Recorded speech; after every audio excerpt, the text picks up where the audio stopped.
Emang cetek si otak IQ 78, namun itu realita kehidupan di Konoha. Kemudian netizen dan masyarakat masih banyak yang berpikir Prabowo itu berhutang budi pada Jokowi. Tanpa Jokowi, Prabowo pasti gagal jadi presiden, yang merupakan cita-citanya. Bagaimana kalau kita telaah secara lebih dalam untuk hal ini? Sejatinya Jokowi lahir bukan siapa-siapa. Sejarah mencatat Jokowi lahir karena terlihat peduli pada gorong-gorong. Tidak ada prestasi yang baik di akademis, di sosial, sains, teknologi, atau prestasi lainnya. Kemudian naik karir politik dengan pola yang sama, bagi-bagi sembako. Untuk bisa mempertahankan reputasi, bagi-bagi sembako inilah sumber atensi Jokowi. Selama jadi presiden, bagi-bagi sembako digunakan untuk mencitrakan dirinya sebagai sosok yang peduli rakyat, sehingga banyak orang berpendidikan rendah suka. Padahal sejatinya itu sembako dari duit rakyat itu sendiri.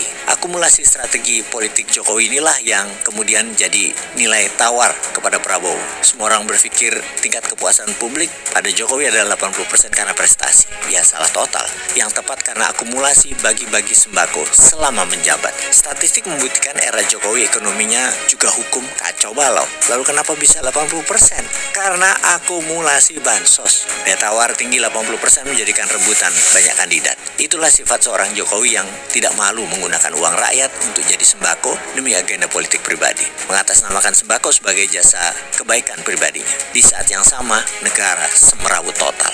Era 2029 nanti, Gen Z dan Alpha sangat melek digital. Jokowi sudah tidak punya akses bagi-bagi sembako untuk menolong keluarganya, di mana keluarga Mulyono merupakan komoditas politik dirinya. Semakin kehabisan bansos dan selalu gagal pencitraannya dimanapun belusukan. Sekarang semua orang tahu kalau popularitas Jokowi sejatinya berbasis uang dan bagi-bagi sembako, juga menyandera pejabat sana-sini, juga memiliki tim buzzer modal besar sampai puluhan miliar per bulan.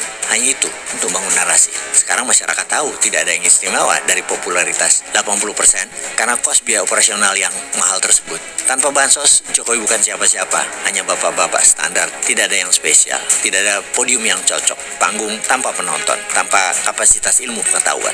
Tahun 2024 hingga 2029 bisa diprediksi ini adalah masa terakhir ambisi Mulyono. Hanya orang super dungu yang mau bertaruh untuk keluarga yang sudah selesai ini. Jika Jokowi adalah saham, maka Jokowi 2024-2029 adalah ARB berjilid-jilid menuju 0 rupiah.